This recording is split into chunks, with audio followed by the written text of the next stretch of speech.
ఒక ఇంటర్వ్యూలో మాట్లాడుతూ ఒక రాజకీయ పార్టీకి చెందినటువంటి వ్యక్తులు ఎస్పెషల్లీ కడప నుంచి వచ్చినటువంటి వ్యక్తులు ఒక ప్రముఖ హీరో గురించి వ్యతిరేకంగా మాట్లాడాలని చెప్పేసి డబ్బులు పదవులు ఆఫర్ చేశారని చెప్పేసి వాటన్నిటికీ నిరాకరించడంతో ఆవిడ పర్సనల్ గురించి మాట్లాడినట్టు ఇంటర్వ్యూలో చెప్పారు.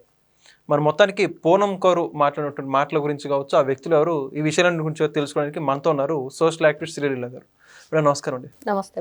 మొత్తం పూనం కౌరు గారు మాట్లాడుతూ కడప నుంచి వ్యక్తులు వచ్చి ఈ విధంగా రాజకీయాలకు సంబంధించి మాట్లాడమని చెప్పారు, నేను నిరాకరించడంతో బెదిరించారని చెప్పేసి కొద్దిగా ఏదైతే పర్సనల్ విషయాలు కూడా మెన్షన్ చేయడం జరిగింది. ఏమంటారు పూనం కౌరు మాటల గురించి?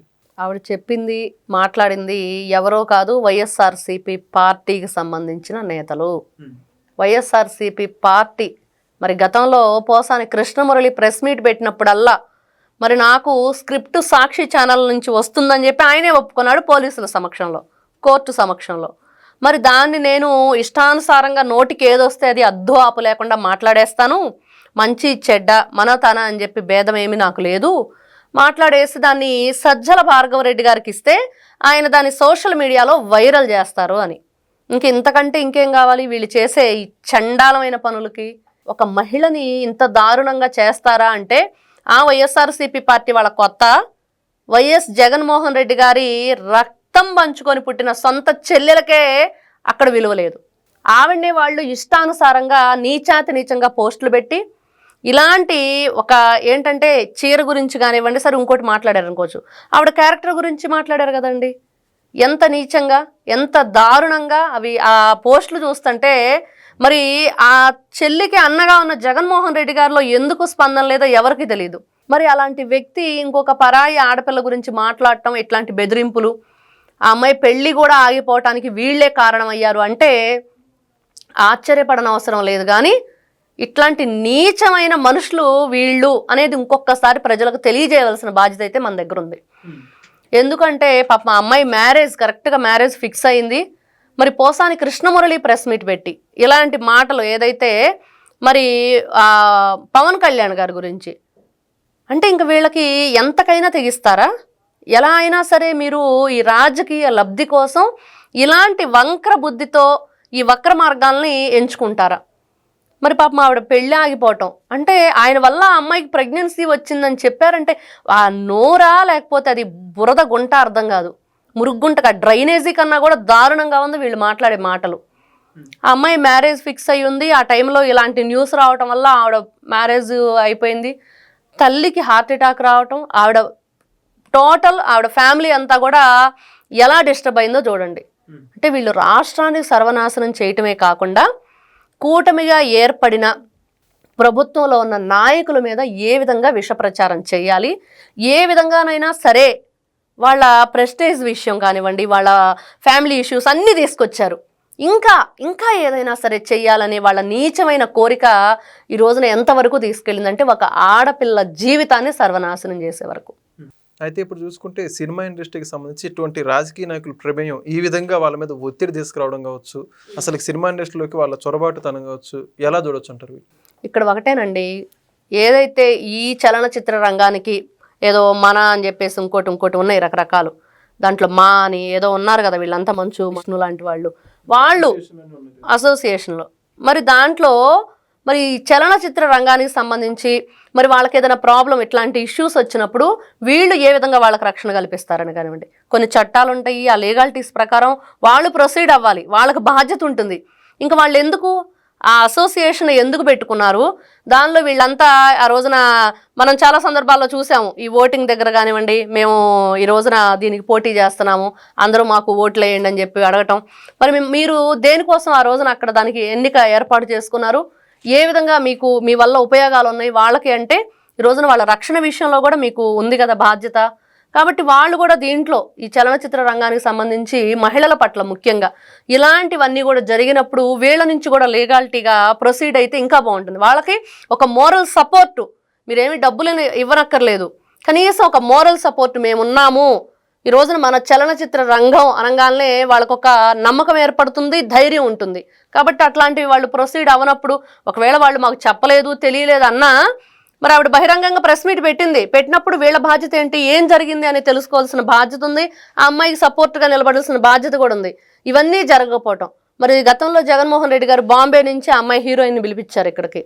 అంటే పిలిపించడం అంటే వాళ్ళకి ఇష్టం లేకపోయినా కిడ్నాప్ చేసి తీసుకొచ్చారు, ఇక్కడ బంధించారు చాలా నీచంగా. కనీసం ఆవిడకి శానిటరీ ప్యాడ్ కూడా ఇవ్వకుండా దుర్మార్గంగా ప్రవర్తించారంటే ఇంకా అంతకంటే దారుణం ఇంకేమైనా ఉందా? మరి ఇలాంటి వ్యక్తులు ఎలాంటి నీచమైన పనికైనా దిగజారుతారు. కేవలం ఇదంతా ప్రజలు గుర్తుపెట్టుకోవాల్సింది ఏంటంటే, జగన్మోహన్ రెడ్డి గారు ఈ రోజున ఒక అమ్మాయిని, ఏదైతే వాళ్ళ పార్టీకి సంబంధించిన వ్యక్తులు, ఈ పోసాని కృష్ణమురళినో ఇంకా కడప నుంచి ఎవరైతే వైఎస్ఆర్సీపీ పార్టీ జగన్మోహన్ రెడ్డి అనుచరులో మరి వాళ్ళు వచ్చి బెదిరించారు అంటే, దేనికోసం బెదిరించారంటే పక్కన కనిపిస్తుంది పవన్ కళ్యాణ్ గారు. పవన్ కళ్యాణ్ గారిని ఇబ్బంది పెట్టడం కోసం ఈ అమ్మాయిని బలిపశు ఉంచేశారు. ఇక్కడ ప్రజలు గుర్తుపెట్టుకోవాల్సింది ఒక్కటే, రోజున కూటమి ప్రభుత్వం మీద ఇలాంటి నీచమైన చర్యలు చేయడానికి వీళ్ళు ఎందుకు రాజకీయంగా ఎదుర్కోలేక ఇట్లాంటి పక్కద్రోవ పడుతూ ఇష్టానుసారంగా రెచ్చిపోతున్నారంటే, కూటమి ప్రభుత్వం ఎంత మంచిగా పనులు చేస్తుంది, ప్రజలను ఎంత గొప్పగా ముందుకు తీసుకువెళ్ళడానికి ప్రయత్నం చేస్తుంది, ఈ కూటమిని ఏ విధంగా విడదీయాలి, ఏదో ఒక కుంపటి పెట్టాలి అనే ఆలోచనతోటే ఇలాంటి పనులు, ఇట్లా అమాయకుల్ని బలి తీసుకుంటున్నారు. ఇది ఎంతవరకు సమంజసం?